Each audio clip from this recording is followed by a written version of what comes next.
today on 15 on 15. It's been 10 years since the disappearance of Natalie Holloway. A new development in the case has surfaced. Plus, smart technology is on the rise. Check out this smart desk that acts pretty much as a personal assistant in your lifestyle segment. Also, a gala fundraising dinner helps to send special athletes to the Special Olympics this summer.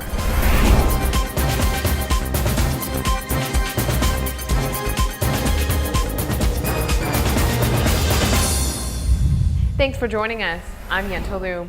After a decade, a new eyewitness has come forward in the Natalie Holloway case. This has prompted the Alabama teen's father to make a trip to Aruba to look for more clues. Inside Edition spoke with the new witness. 10 years have passed, but Dave Holloway has not given up searching for answers. He's making one last desperate trip to the island of Aruba to find out what happened to his beautiful teenage daughter, Natalie. We've struggled with the idea that we'll never see Natalie again alive.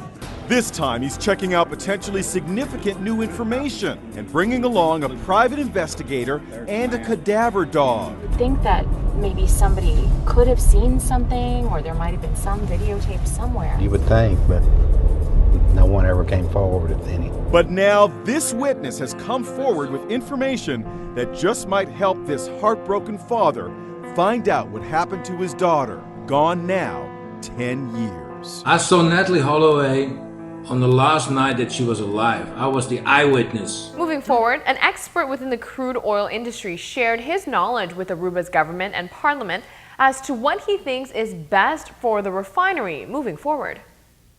If necessary, Aruba's oil refinery could undergo upgrades in order for the facility to be more attractive for investors. You have some upgrading capability. Your delayed cokers are conversion and upgrading. They convert, the bottom of the barrel to something more marketable, but you don't take it the last step. It's still left with products that are not fully upgraded to full market value. Most of the products, a big portion of the products from this refinery are sold at a discount to diesel and gasoline.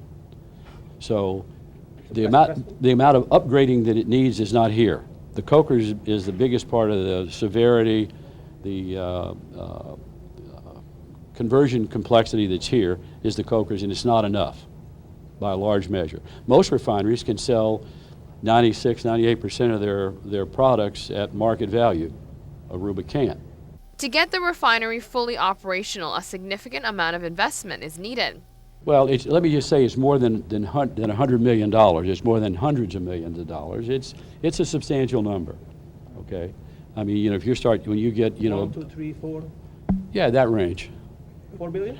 Well, that'd be the outside probably, but it could be anywhere from 1 to 4, depending on the kind of project that you evaluate and find would be profitable. Maybe a $1 billion project would be more profitable. Maybe a $4 million would be the most profitable. But you've got to think about, if you're going to put that kind of money in, how quickly can I get it back? And they want to get it back quickly. When asking the expert on where Aruba's refinery should get oil from, here's what Mr. English had to say. Well, let me tell you, that's the $64 question, okay? There's so many opportunities out there, you just have to look for the right one. And I don't mean to be glib about it, it's just that there's no easy way to determine which opportunity is going to be the best. I mean, sure, you'd like to buy it close by. And you can look out across the water and see one of the places to buy it and don't have to look too far to find other places. But then you have to go where the opportunity is. As of now, it only produces a certain amount and acts as storage. The refinery as it sits today produces jet fuel, which is its most marketable product. It produces off-road diesel, which is not the same as ultra-low sulfur diesel. And many times, and probably most times, it sells at a discount to ultra-low sulfur diesel. But there are times when it doesn't. There are times, there's so much in the market that they sell at the same price. So sometimes you get full market value for the diesel. Other times you don't. Some of the other products you'd never get market value for. This coming Sunday, Women's Club of Aruba is organizing its annual AIDS Candlelit Memorial. Every year, the Women's Club has been active since 1985, bringing awareness to the community about HIV. And this year, once more, we have organized the AIDS Candlelight Memorial, a world event that always takes place on the third Sunday of the month of May. The key to these types of events is to bring awareness and to show those who are living with HIV that they have the community's support. What is the most important is to bring awareness to the community, to celebrate the lives of the people living with HIV. Some of them have been living with the disease more than 25 years already, and also support in the future, making sure that these persons living with the disease will be able to live a normal life with just taking their medicines and being supported by the rest of all of us in Aruba, because that's very important. We have to support each other and make a brighter future for all of us without HIV. Stay with us. We'll be right back. Coming up next, would you like to have a drink here? We'll show you more of Fiji's incredible floating bar when we come back.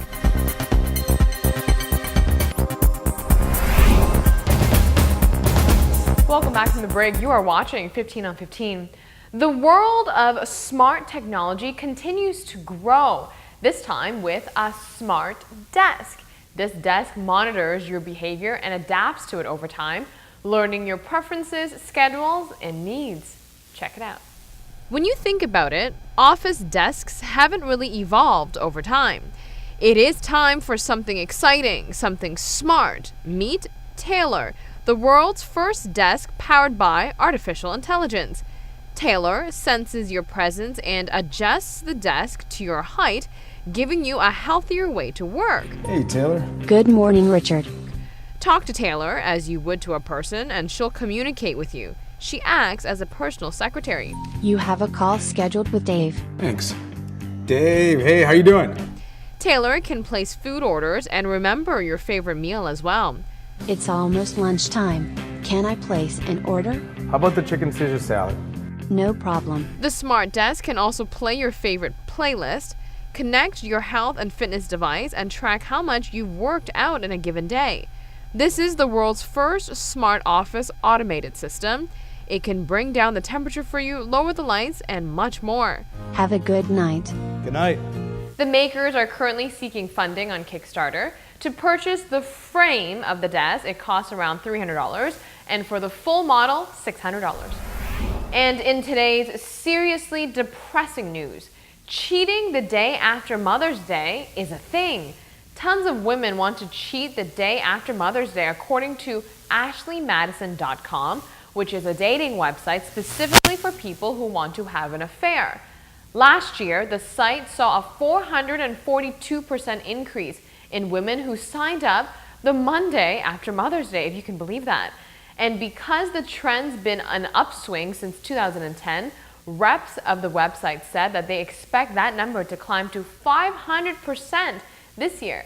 But why would women be more likely to start on the path toward infidelity the day after they were supposed to have been shown so much appreciation? One woman who created an account on AshleyMadison.com the day after Mother's Day spoke out and says opening the Mother's Day card last year from her husband made her heart sink. They had been married for more than 15 years, and she was the mother of his 2 young children, but he hadn't even thought to buy her flowers or let alone jewelry. The whole run-up to Mother's Day, she said, had been very depressing, and it made her feel old, as if she was losing her sexiness. That is pretty depressing. A floating bar in Fiji most certainly gives venues in Aruba a run for their money. Check this heaven out. This stunning footage is courtesy of Aerial Vision Australia. Take a look at Cloud9, a floating bar in Fiji. That's right, the bar is called Cloud9 and it floats in the crystal clear, vibrant blue waters of Fiji. The bar's website reads that Cloud9 is Fiji's only 2-level floating platform with an internationally stocked bar and Italian wood-fired pizzeria surrounded by turquoise blue water and picturesque views. The ambiance is most certainly breathtaking. It is Friday, so most certainly cheers to that. Let's take a very quick break. Here's what's coming up next for you. Aruba will have representation within the Special Olympics this summer.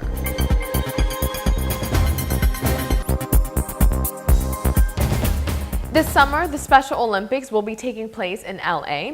The Special Olympics Committee is planning to send a large delegation from Aruba to represent the island in the sports. 30 athletes in total will be competing in the Special Olympics for Aruba.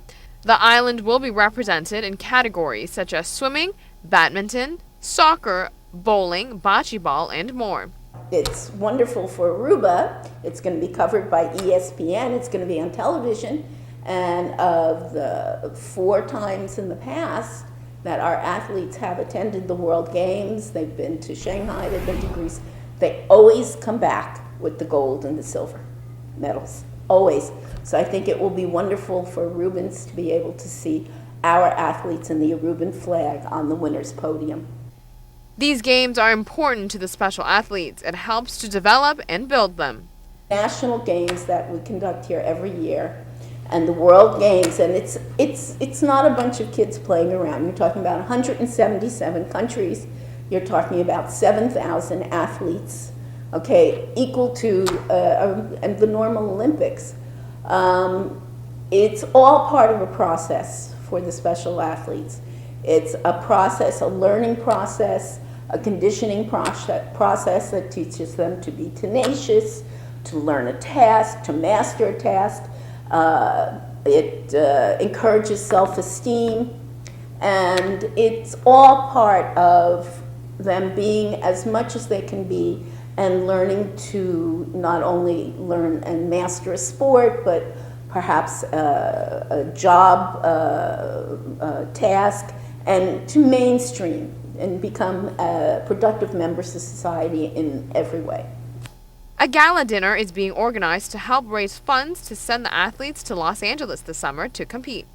Tickets are 100 florin per person, which is nothing, and it includes hors d'oeuvres, buffet dinner, 2 wine stations, a sangria station, and a beer station, and dance and entertainment. Rosalie says one of the misconceptions of the special athletes is that many people think it is children who are competing, but this isn't the case. Young adults in their 20s will be part of the delegation as well. For more information or for tickets, you can call Rosalie at 593-6462. Thanks for watching. We'll be back here Monday night right here on Channel 15 ATV with a new edition of 15 on 15. So we will see you then.